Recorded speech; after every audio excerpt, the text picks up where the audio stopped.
Hi, peace, light, and love. Today is the 11th of May, and it's the evening of Lag BaOmer, which means I'm going to be going on a cat rescue mission.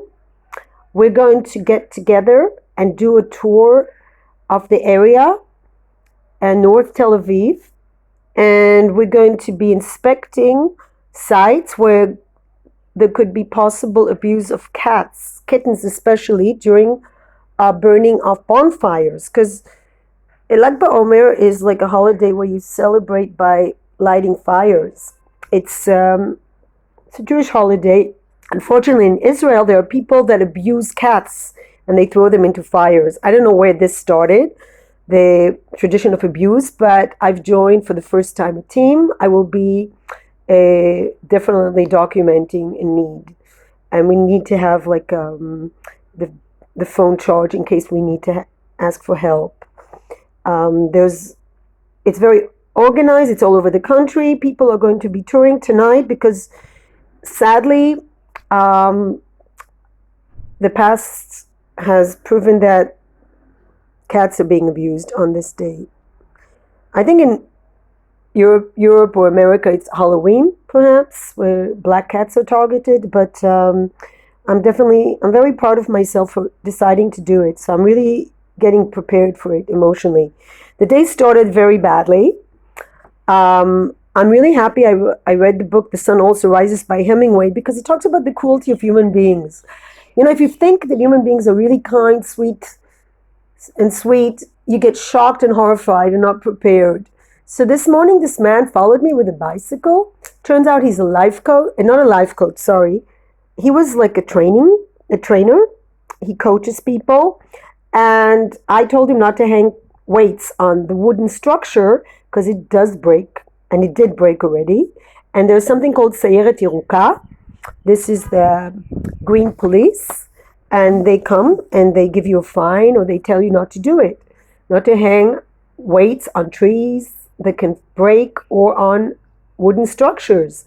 Now people use that place to train, but now there's no roof. That means in a country like Israel where it's so warm, it's really hard to train when there's sun in your eyes, and it also costs the municipality a lot of money to repair it.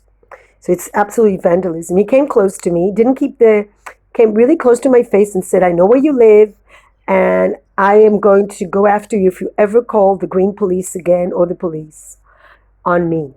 Because of you, I'm losing money, because I did tell him not to do it, and he was training with someone." It was also after he did a year ago scream at my dogs and me, telling me my dogs are filthy garbage. So he came up to me and he said to me, you are garbage, and your dogs are garbage." The dogs didn't react. It was weird. They weren't scared of him.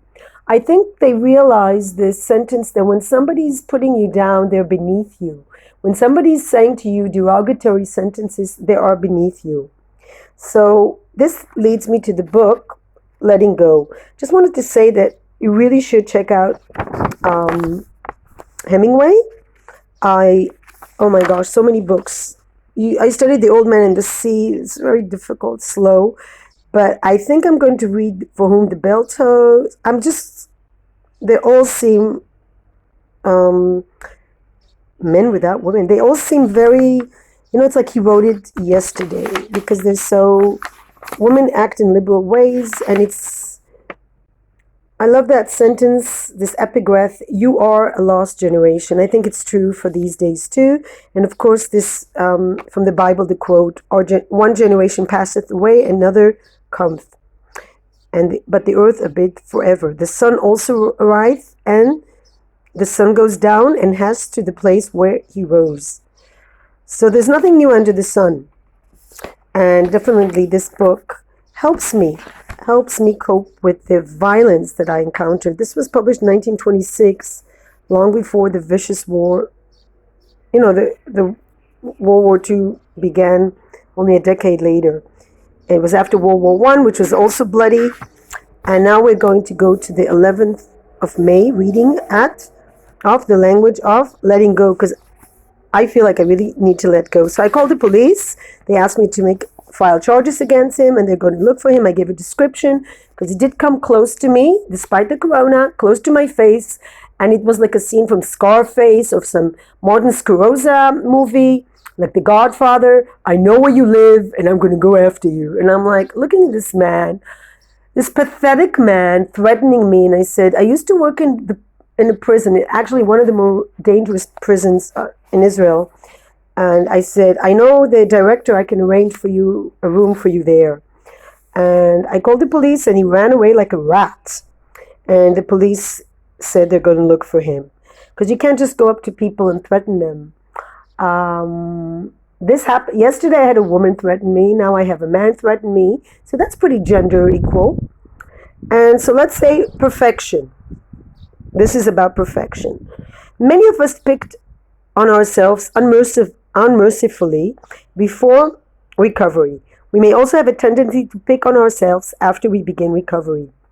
I must say, when somebody's insulting you, it helps. I feel like I'm immune. When somebody screams at me vicious words like what happened today, I have the enemy outside, where usually the enemy is inside. I'm usually my worst enemy. Now I have an enemy outside. I think that's why people do, maybe that's the reason for war. Instead of looking within ourselves and trying to think of the violence within us, within society, we externalize it. This is why people abuse other animals or other people. It's because it's easier when the enemy is outside. But of course, it's not okay, and you should never take out your anger on anyone. If I was really recovering, I wouldn't be doing that again. I should be further. This is the statements that we indulge in when we're feeling shame. I also feel like I should be further along. There's no benefit. Remember, shame blocks us, but self-love and acceptance enables us to grow and change. It's easier said than done, I can tell you. If we truly have done something we feel guilty about, we can correct it with an amend and an attitude of self-acceptance and love. Even if we slip back to our old codependent ways of thinking, feeling, and behaving, we do not need to be ashamed. I think being self-aware is an achievement. It's not something we take for granted. We all regress from time to time. That's how we learn. This is a wonderful sentence. We underline this one. We all regress from time to time.